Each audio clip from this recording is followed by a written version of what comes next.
저도 이제 그 윤봉기 기자를 잘못 알게 돼서 이게 계속 이게 뭐 그냥 끌려다니는 것 같아요. 이게 뭐 하시는 일에 뭐 뭔가 도움이 되려고. 근데 묘하게 또 윤 기자하고 제가 인연이 되게 묘하게 깊어요. 뭐냐면 아까 얘기했던 김대중 대통령의 그러니까 정치인의 원조 팬클럽이라 할 수 있는 대학생 모니터단이라는 김대중 대통령 97년 대선 전에 그걸 만들었어요. 젊은 층의 지지를 이끌어가겠다. 그때 같이 활동을 했어요. 저는 그때 운영위원이었고 여기는 그냥 일반 회원이었고. 그리고 그 다음에 또 김근태 의원을 제가 좀 좋아해서 이제 고 김근태 의원을 좋아해서 팬클럽을 만들었어요. 김근태 의원의 팬클럽을 노사모 같은 만들어 보자. 근데 또 우리 윤범기 기자 이게 약간 맞는다. 그리고 그 다음에 또 노무현 대통령 사후인가요? 노무현 대통령 사후에 오마이뉴스에서 노무현 대통령이 읽은 책으로 해서 강독회라는 걸 했어요. 그러니까 노무현 대통령이 읽었던 책들을 시리즈로 하나씩 이제 강좌마다 이렇게 하고 그 당시에 노무현 정부에서 일했던 수석이나 비서관이 와서 같이 읽는. 근데 거기를 또 같이 들었어요. 그리고 제가 또 서울시에 와서 보좌관을 하고 미디어 보좌관을 하고 있는데 어느 날 뭐 잠바 입고 왔어요. 봤더니 MBN 서울시 출입기자래. 약간 그냥 뗄래야 뗄 수 없는가 보다. 그냥 그 여러 모임을 같이 하기도 하고 이제 요청하면 거의 이제 그냥 와서 하는데 오늘은 이제 저희 연구원에서 했던 세미나를 보고 윤 기자가 이제 자기 하는데 같이 해줄 수 없냐 해서 사실 이 내용은 제가 이미 한번 발표를 했던 내용이에요. 그래서 거의 뭐 크게 달라진 건 없고요. 다만 아마 저도 전문적인 어떤 문화를 하는 사람이 아니라 그냥 덕후, 드라마 덕후예요. 저는 드라마를 엄청 좋아해요. 예. 드라마를 되게 열심히 보는 사람 중에 하나인데 한 드라마가 열심히 봤던 것뿐인데 이제 또 우리 연구원에서 우리 원장님이 열심히 봤으니까 네가 발표해갖고 이제 제가 발표한 뭐 그런 게 있습니다. 예, 그래서 나름 뭐 그 라임을 맞추기 위해서 미스터 선샤인을 미션이라고 줄여 부르잖아요. 그래서 이제 미스터 선샤인의 미션과 제가 나름 고민 많이 했어요. 아 그래? 미스터 선샤인 보신 분? 안 보신 분도 저기 계시구나. 예, 아무튼 좀 뭐. 아마 보편적 이야기를 했기 때문에 기사로라도 한번 봤을 수 있을 것 같아서 예. 이게 되게 저는 물음이란 말을 되게 좋아해요. 그래서 제 칼럼 지금 제가 신문사에 쓰고 있는 칼럼도 김현성의 물음이고 제 책 첫 번째 책 제목도 김현성의 물음이었어요. 그래서 어떤 물음을 갖고 사는 게 되게 중요하다. 그래서 그 사람을 알려면 그 사람의 물음을 알아야 된다. 그 사람의 물음을 함께 했을 때 동지가 되고 친구가 되는 거다. 그래서 제 물음은 이런 물음이에요. 그래서 여러분들 물음과 제 물음이 어느 정도 겹치는지 그리고 혹시 겹치는 분이 있으면 우리는 동지고 친구다라는 거죠. 그래서 이 물음을 갖고 이런 삶을 살았죠. 제가 이제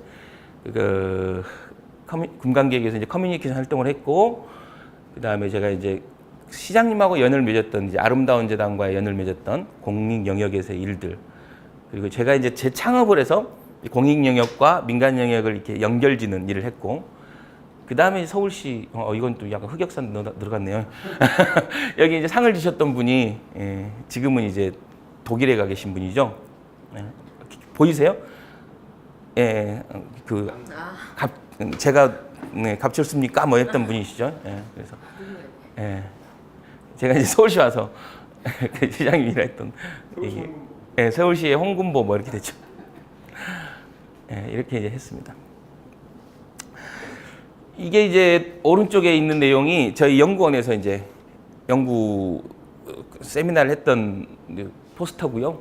근데 왼쪽이 혹시 못 보신 분들 있을 것 같아서 제가 이제 잠깐 이제 그 미스터 선샤인과 관련된 인물 구성.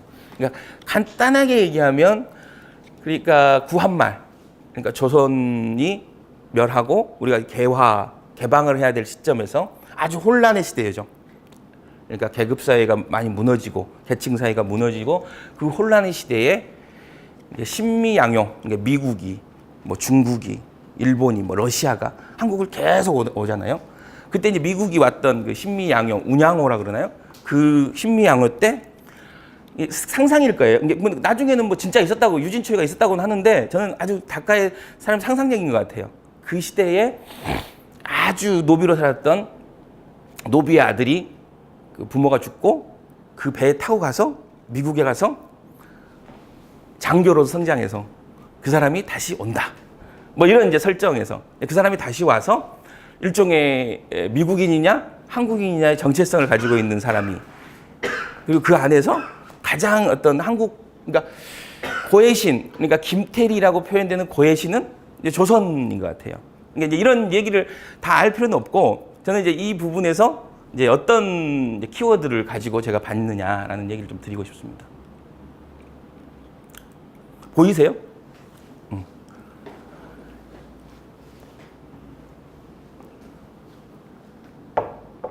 첫 번째는 이제 의병이라는 얘기를 할 수 있을 것 같아요. 그러니까 이제 아마 미스터 선샤인의 가장 그 인상 깊었던 장면과 인상 깊은 사진은 바로 이 사진입니다. 이 사진. 그러니까 이게 이제 본래 실제 있었던 그러니까 영국의 기자가 실제 한국에 와서 이게 1907년에 한국에 와서 취재를 해서 영국에 이제 신문에 실었던 실제 있는 사진, 우리 교과서에 있는 사진이죠. 그리고 이건 이제 미스터 선샤인에서 나왔던 그 재연 장면이거든요. 근데 실제 이제 김은숙 작가도 이 드라마로 이 아무개라고 불렸던 의병들을 살려내고 싶었다, 기억을 되살리고 싶었다 했고, 그걸 만들었던 이응복 PD도 결국은 이런 잊혀져가는 의병의 역사를 되살리고 싶다라는 얘기를 했다는 거죠. 그러니까 미스터 선샤인의 핵심 키워드는 결국은 이제 의병. 근데 결국은 여기에서 우리가 이야기하고 싶은 건 결국은 잊혀지면, 그러니까 잊혀지면 역사는 없어진다. 근데 잊지 않아야 잃지 않는다. 이게 이제 결국은 본질인 것 같아요. 우리가 이제 세월호나 우리가 탄핵의 이야기할 때 결국은 그런 얘기를 했다는 거잖아요. 잊혀지면 안 된다라는 뭐 얘기를 했던 거잖아요. 그리고 이제 제가 두 번째 이제 미스터 선샤인을 보면서 지금에 있는 것과 연결지어 보면 이제 존엄의 가치. 그러니까 이제 이것도 다 대사입니다. 저는 이게 지금 그 미스터 선샤인의 대사를 이어가면서 그 대사를 통해서 제가 이제 미스터 선샤인과 관련된 얘기를 좀 드리고 싶은 거예요. 그러니까 그 당시에 우리가 보면 나라를 구하는 사람이 굉장히 대단한 사람일 것이다.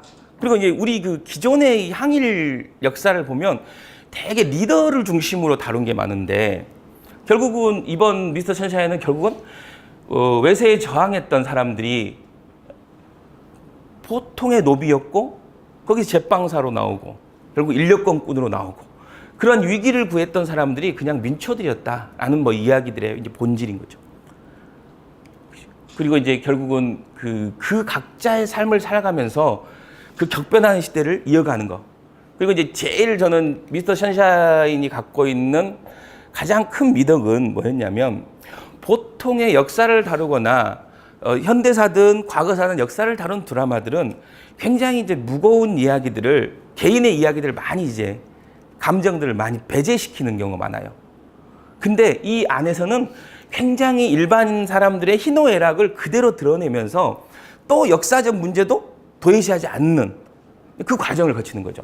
그리고 결국 신분제 사회가 무너져서 오는 어떤 개인의 독립된 이 내용들까지도 같이 다룬 그러면서 그 안에서 어떤 개인들의 어떤 존엄함에 대해서 놓치지 않는 거죠.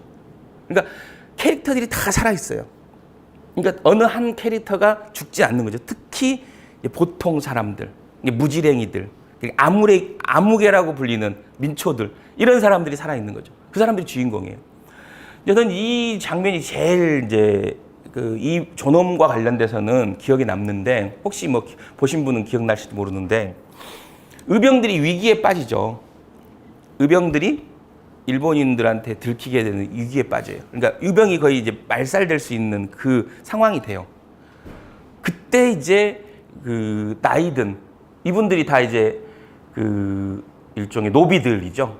노비들이 본인들이 이제 그 일본군을 눈을 돌리기 위해서 본인들이 나서요. 그래서 이제 그 한양 그 일본군이 오고 있는 적진으로 이제 들어간 거죠. 그러면서 이제 이때 이 사람들이 하는 대화가 있어요. 이 두 분이. 죽을 수밖에 없는 상황이거든요. 그러니까 이분들이 이제 죽기 전에 하고 싶은 게 뭐냐라고 하니까 이 두 사람이 약간 좀 이렇게 썸 타는 사이거든요. 뭐 이게 당신 손이라도 한번 잡아보고 싶다. 뭐 이런 얘기를 하다가 이 사람은 그런 얘기를 해요. 내가 꼭 한번 해보고 싶은 말이 있다라고 하면서 이 사람이 하는 얘기가 이리 오너라 하는 거죠. 그러니까 이제 본인이 한 번도 하지 못했던 말인 거죠. 그러니까 노비로서 하지 못했던 말인데 그 말을 하고 싶다라고 하면서 그 말을 하면서 죽죠. 결국은 이 두 사람은 끝내 이제 죽어서 손을 잡게 되죠. 이런 보신 분들은 이 장면을 저는 되게 뭉클했거든요. 아, 이게 신분제가 벗어나는, 그러니까 신분제를 뛰어넘는 하나의 코드였구나라는 생각을 좀 했어요.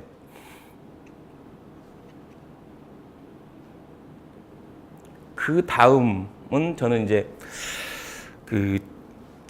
모든 드라마나 문화는 현재적 의미와 연결된다라고 저는 생각하거든요. 만약에 우리가 촛불이 없었더라면 이 드라마가 과연 우리한테 이만큼의 어떤 그런 게 있었을까? 나는 그런 생각도 해봤어요. 근데 거기에서 약간 이제 미국인, 그러니까 이방인 유진초이가 하는 굉장히 가슴 아픈 말이 하나 있어요. 이 말인데, 제가 뭐 유진초이처럼 이렇게 대사는 못하고 한번 제일 잘 닮으신 분이 한번 하면 좋을 것 같긴 한데, 우리 전 부장님 한번 해보시죠. 네. 네, 한번 읽어보세요. 전쟁을 해보면 말입니다. 빼앗기면 되찾을 수 있으나 내어주면 되돌릴 수 없습니다. 어떤 여인도 어떤 포스도 지키고자 아둥아둥한 조선인이 빼앗기지언정 내어주지 마십시오. 그러니까 이 말이 되게 저는 이제 또 핵심을 관통하는 말인 것 같아요. 그러니까 뭐냐면 그 당시에 을사오적이다, 정미칠적이다 하면서 실제로 기득권을 가지고 있는 사람들은 막 그냥 와서 가져가십시오 하면서 내어준 거죠. 근데 그러니까 저는 되게 이 부분이 되게 제 개인적으로는 또 뭉클했어요. 뭐냐면 일상적으로 가장 많이 혜택받은 사람들이잖아요. 근데 그 사람들이 결국은 가장 내어줄 것 같은데 지키려고 하고, 지켜야 되는데 내어주는 거고, 일상에서 가장 국가로부터 혜택을 받지 못했던 사람들이 내어주지 않고 지키려고 하는 거죠.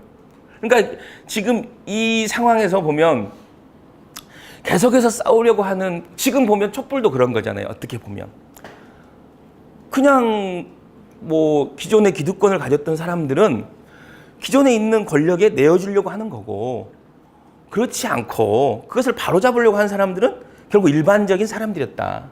촛불을 들었던 사람들이. 그리고 저는 그렇게 또 맥락이 닿아지는 것 같더라고요.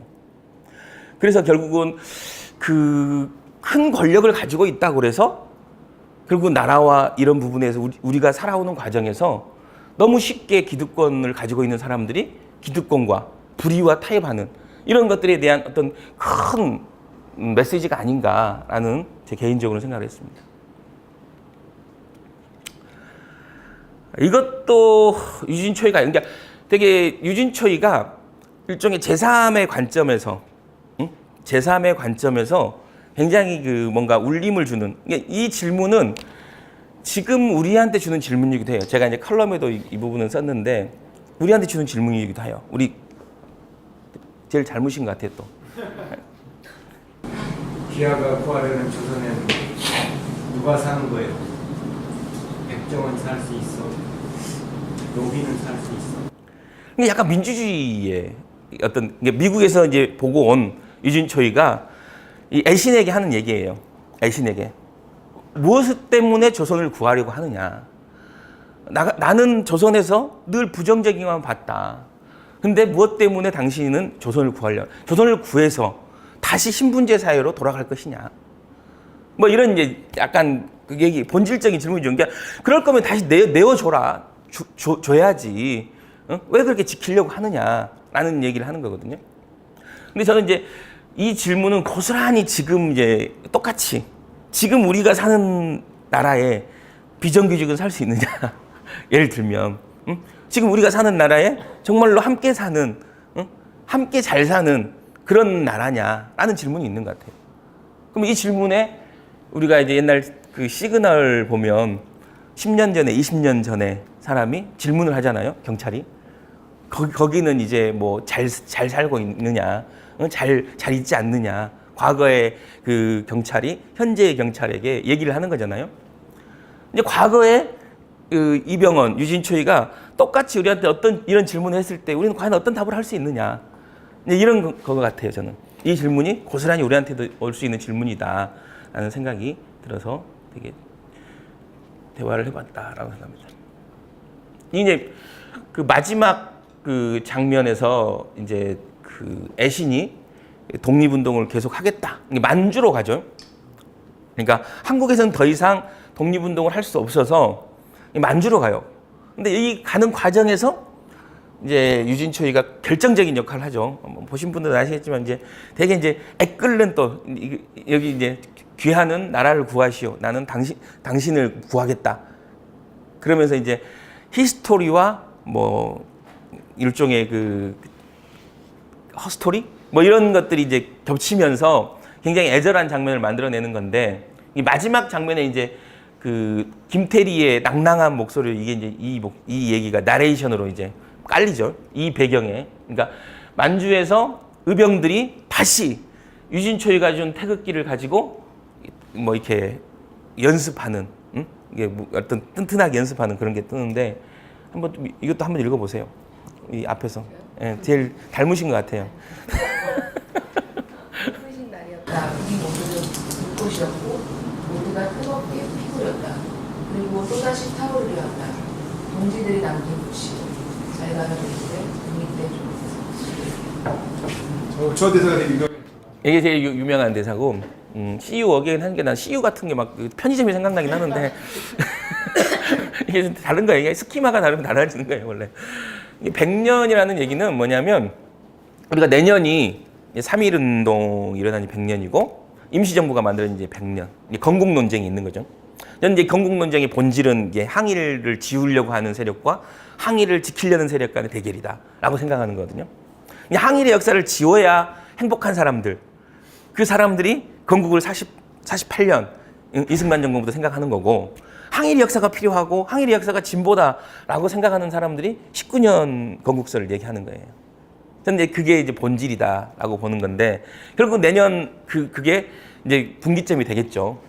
근데 그 안에는 엄청난 이제 이데올로그가 들어가 있는 거죠. 항일의 역사가 있으면 본인이 항일의 역사에 부끄러웠던 사람들, 부끄러웠던 후손들은 결국은 굉장히 힘든 거예요.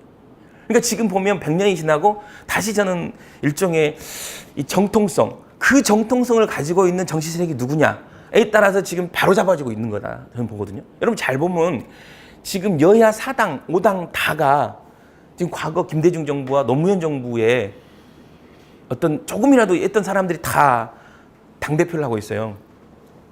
지금 그 당을 다 이끌고 있어요. 잘 생각해 보면. 그래서 그만큼 그래서 정통성이 중요하다. 내년에는 정통성 논쟁이 엄청 될 거예요. 누구도 이 논쟁에서 벗어나기 쉽지 않을 거라는 거죠. 과연 우리나라의 이런 항일이나 우리나라의 정체성을 지켜온 세력이 누구냐라는 논쟁이 되게 됐을 때 이 자유한국당이나 이런 데서는 이 문제를 비켜가기 쉽지 않을 거예요. 그랬을 때 이제 박근혜 문제, 이명박 문제가 되게 발목을 잡을 거고. 그래서 저는 조금 더 이런 정통성이 분명한 세력들이 조금 더 집권을 해야 된다. 아니 더 오래 집권해야 된다. 그리고 이 안에서 그 정통성 안에서 논쟁이 돼야 된다.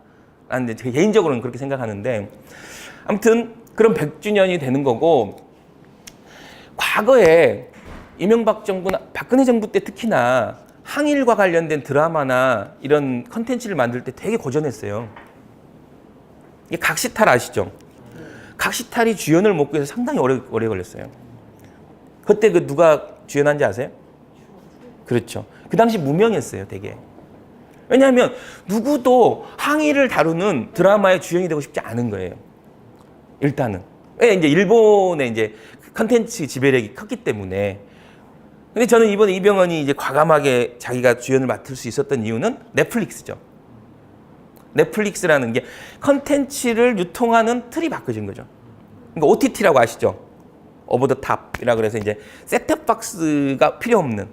그러니까 지금은 케이블이나 지상파가 이렇게 우리의 컨텐츠를 실어 나르는데 쉽게 말하면 인터넷으로 볼 수 있다는 거예요. 이게 티빙, 쿡 아세요? 이런 게 이제 일종의 우리 한국식 OTT예요. 근데 한국은 약간 규제 때문에 이것도 규제 때문에 OTT 산업이 확 올라가지 못하거든요. 이 부분도 풀리면 사실 애니메이션도 훨씬 더 확산될 수가 있어요. 근데 이제 아무튼 넷플릭스가 그러니까 그 OTT 사업자가 한 300억을 투자한 거잖아요. 그래서 이게 전선 통쾌하다 그랬어요. 이번에 그 세미나 때 어떤 사람이 그러더라고. 거대 자본이 또 해서 막 이런 얘기 하는 거예요. 이게 문화평론가 한 분이. 그래서 내가 그랬어요. 이런 건 거대 자본이 좀 해서 좀 통쾌하다. 전 세계가 이걸 일본의 만행을 봤을 거 아닙니까? 너무 기분 좋은 거잖아요.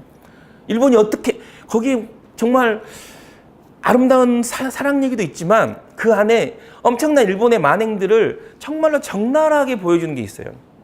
여러분도 안 보신 분들 꼭 봤으면 좋겠어요. 저는 공부 차원에도 그렇고 여러 가지 교과서적인 게 많아요. 되게. 그래서 아무튼 너무 통쾌했고 앞으로 내년에 훨씬 더 이제 그런 항일을 다루거나 일제를 다루거나 개화기를 다루는 그러니까 일종의 글로벌 콘텐츠의 개화기를 만들었다. 저는 이제 그런 약간 평가를 했거든요. 이 드라마가. 그러니까 우리가 글로벌로 가는 어떤 새로운 어떤 전기를 만든 거고 우리가 다루는 소재의 제한. 그러니까 이제 우리 스스로가 보면 이걸 하면 일본으로 못 가고 글로벌하게도 못 가고 일본의 이런 수용 안 되겠지 이렇게 생각했는데 이제 그걸 완전히 깨버린 거예요. 그래서 내년에는 아마 훨씬 더 다양한 그리고 우리가 가지고 있는 역사를 기반으로 한 좋은 콘텐츠들이 더 많이 만들어질 수 있겠다라는 생각을 하고 그 시작점이 될 거라 저는 생각합니다. 이건 이제 유진초이로부터 일종의 유진초이가 좀 이렇게 은혜를 베푼 어린이예요. 공사관에서 이제 자기 이제 일하는 사람으로 썼던 돔이라는 친구인데 이 친구가 1919년 그러니까 일종의 3.1절 이럴 때 그 자기가 이제 그 유진초이 묘에 와서 일종의 그 자기가 이렇게 얘기하죠. 멈추지 않겠다. 우리 그 옛날 그 전도연 나왔던 그 뭡니까 그 영화가 저격수로 나왔던 전도연이가 전도연이 아니라 전지현 저격수 그래 거기에 보면 이제 그런 얘기 우리가 왜 그걸 하냐 그러면 우리가 싸우고 있는 걸 보여줘야 된다. 멈추지 않아야 된다. 그래야 우리 의지가 전해진다는 것처럼 여기도 딱 그런 메시지가 나와요. 이 친구를 통해서. 제일 한번 그거 읽어보시면 좋을 것 같은데 한번 읽으시잖아. 우리 세월호 노란 리본 달고 계신 우리. 예. 되게 닮으신 것 같아요. 말고 가겠습니다. 이건 우리의 싸움입니다. 나으리. 예. 여기서 이제 우리 그 나으리라는 게 많이 이제 좀 멋투로서 또 약간 김은숙 작가의 특징이 그건 것 같아요. 굉장히 그 김은숙 체를 만들어요. 매 영화마다. 예를 들면 태양의 후예 때도 뭐 약간 그 송중기가 뭐 약간 그런 말을 하는 체가 나오잖아요. 근데 여기서도 약간 그런 체가 나오거든요. 김태리가 하는 말 약간 저는 약간 대단한 작가다. 이게 뭔가 이 그 맥락을 아는 대중문화를 아는 사람이라는 느낀 게 약간 그런 것들이 있더라고요. 유행을 만드는. 네. 여기도 나으리라는 게 사실 많이 유행했었죠. 귀하. 그렇지 귀하 맞아요. 그리고 이제 이걸로 인해서 몇 가지 이제 보면 의병의 날 혹시 아세요? 의병의 날이 있더라고요. 저도 처음 알았어요. 매년 6월 1일이 의병의 날이에요. 근데 이제 그게 많이 이제 의병의 날이 있는지 이제 알았다라는 뭐 그런 사람들도 있었고 그날 태극기 달자라는 얘기도 있었고 그리고 이제 SNS나 이런 데 막 친일파 명단들 그리고 친일 기업들 명단들 이런 게 막 올라다니고 막 그랬죠. 그리고 이제 가장 이슈가 됐던 건 제주 해군기지 관함식 때 일본 군함 6.1기 그러니까 이제 전승기라고 이제 바꿔 불러서 우리가 걔들이 6.1기를 가지고 오느냐 마느냐 해갖고 굉장히 이슈가 됐고 결국은 일본이 오지 않았죠. 그런 것들을 이렇게 효과, 이렇게 미스터 선샤인 효과가 아닌가라는 게 뭐 없었어도 저는 뭐 관함식은 그런 여론이 났을 텐데 마침 그때 미스터 선샤인을 또 하고 있었기 때문에 훨씬 강력했고 SNS상에서 훨씬 젊은 세대들이 이 문제를 문제시 하더라고요. 그래서 아무튼 그걸 저는 미스터 선샤인 효과라고 이야기했었습니다. 제가 제일 이제 저 인상 깊게 봤던 진짜 이건 진짜 김은숙은 천재구나. 어떻게 해볼 수 없구나 내가 정말로. 이게 이제 어떤 장면이냐면 이건 못 본 사람도 있어요 진짜로. 근데 이걸 봤다 그러니까 김은숙 작가가 되게 좋아하더라고요. 제가 김은숙 작가 가끔 톡하거든 제가. 왜냐면 옛날에 알게 돼서 톡을 했더니 처음에는 뭐 쌩까더라고요. 모르죠. 하고 내가 이제 길게 설명을 했어요. 당신하고 내가 인연이 어떻게 있었는지. 그랬더니 그러시군요. 그러면 답이 왔더라고요. 약간 이런 내용들을 다 제가 전달하고 있어요. 내가 이렇게 팔아먹고 있다고. 이게 뭐였냐면 그 유진초이가 김태리한테 처음으로 이제 어떻게 보면 그러니까 김태리가 유진초이를 이용하는 거죠. 왜냐하면 그 일본으로 잡혀간 이정문이라고 일종의 항의를 도와줬던 관리가 있어요. 근데 일본 정부가 그를 잡아가요. 근데 이 사람을 구해역으로 가야 되는데 의병들만 가면 이제 뻔히 걸리니 미국인인 유진초이를 데리고 가면 일본까지 갈 수 있겠다 해서 이제 일종의 이용을 해요. 근데 이제 유진초이도 그걸 알고 이용을 당해주는 거죠. 근데 그러면서 이제 그 뭔가 이제 그 일종의 부부로서 넘어가려고 해요. 일본을. 그래갖고 이제 부부가 되기 위해서 유진초이가 반지를 준비해서 이제 반지를 주죠. 그러면서 이제 처음 화면에는 이게 그 러브라고 해서 이제 그 반지가 이제 오를 하는 이제 눈 위에 이게 있어요. 그러면서 이 반지가 어떤 의미다라는 걸 꼭 얘기해줘요. 우리 서로가 사랑을 변치 말자고 하는 뭐 이런 의미다. 그러면서 이제 끼워주는 거죠. 끼워주고 나서 이게 이 오가 L로 돼, L로. 아이가 돼요, 아이가. 저는 사실 근데 뭐 여러분들은 어떨지 모르지만 저는 이거 보면서 사랑해야 살 수 있고 살아야 사랑하는 거구나. 그러니까 왜냐하면 그 김태리는 생존이 너무 중요한 사람이거든요. 의병 이게 죽음을 무릅쓰고 가는 거예요. 일본에 그 이정문을 구하러. 김태리가 엄청난 저격수거든요. 이게 제일 잘하는 저격수거든요. 근데 그 죽음을 무릅쓰고 가게 되거든요.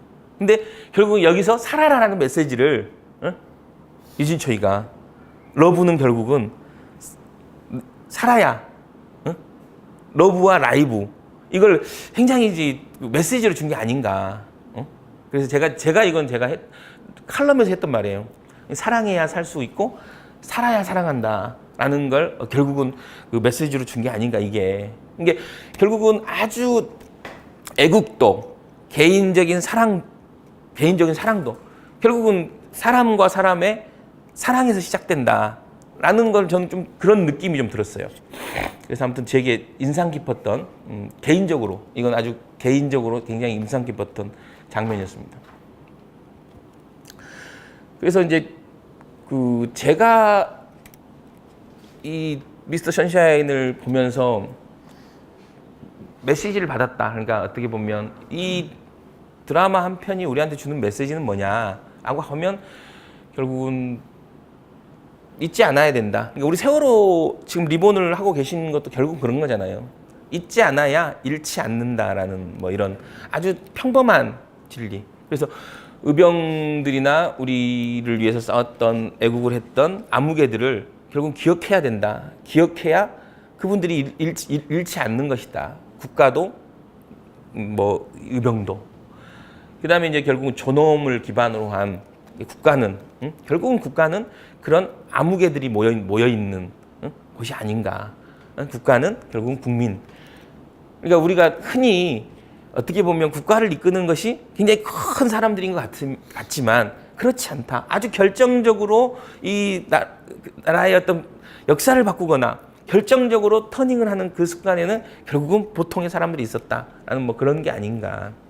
그리고 이제 빼앗기지 말고 빼앗길지언정 내가 빼앗겨서 독립을 찾을지언정 내주진 말자. 그러니까 결국은 뭔가 정의롭거나 뭔가 이런 내가 지향하는 것을 그냥 포기하지 말자. 결국 있거나 내가 포기해서 결국은 그렇게 되지 않는 거라는 거죠.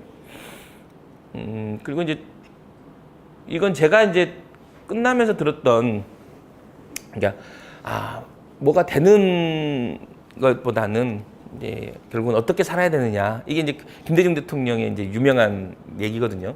자기는 한 번도 뭐가 되려고 했던 적은 없다. 어떻게 사느냐에 늘 고민했다. 뭐 이런 이제 얘기를 하셨던 건데 그 질문이 좀 떠올랐어요, 그냥. 뭐가 되려고 살기보다는 순간순간에 어떻게 사는 게 좋은 건지에 대한 판단을 하면서 사는 게 중요하지 않을까라는 생각. 그리고 늘 이제 우리가 어느 편에 서느냐, 어느 그룹에 들어가느냐 이런 고민보다는 결국은 지금 내가 뭘 하느냐에 대한 고민이 훨씬 더 중요한 게 아닌가. 이게 보면 이 역사에서 보면 기득권을 가진 사람들은 결국 내가 어느 편에 서느냐를 굉장히 고민하면서 이제 그 드라마에서도 굉장히 그런 게 있어요. 어느 편에 서서 싸우느냐 이런 거에 대한 고민이 있는데 그런 것보다는 결국 내가 무엇을 지금 하는 것이 굉장히 중요한 게 아닌가라는 지금 제 스스로 물음을 해봤습니다. 그래서 저는 이 드라마의 미덕은 그런 것 같아요. 그러니까 이게 늘 똑같은 프레임의 역사를 다뤘던 드라마가 아니라 결국은 다른 방법을 통해 갖고 약간 새롭게 보여준 게 아닌가. 이게 김은숙 작가가 그냥 딱 한 번에 이걸 한 게 아니라 굉장히 오랫동안 로맨틱 코미디니 뭐 약간 뭐 뭡니까 그 약간 신데렐라 뭐 이런 그런 것들 하다가 중간에 도깨비와 이제 태양의 후예 이 역사와 뭔가 약간 사회성을 다뤘던 걸 왔다가 결국은 여기까지 온 거거든요. 결국은 그 축적된 힘이 아닌가, 김은숙 작가의 축적된 힘이 아닌가 생각하고 앞으로 조금 개인적으로는 앞으로의 이제 다음이 좀 기대되기도 한다. 과연 뭘 다룰 수 있을까라는 생각이 들기도 하고, 결국은 한 편의 드라마가 상당히 어떤 많은 우리에게 차관점을 줬고 여러 가지 우리가 고민해야 할 지점을 준 게 아닌가. 그래서 여러분들랑 한번 나누고 싶어서 뭐 윤범기 기자가 또 한번 같이 얘기해 보자 그래서 그냥 뭐 일요일임에도 불구하고 근데 일요일에 왜 오셨어요?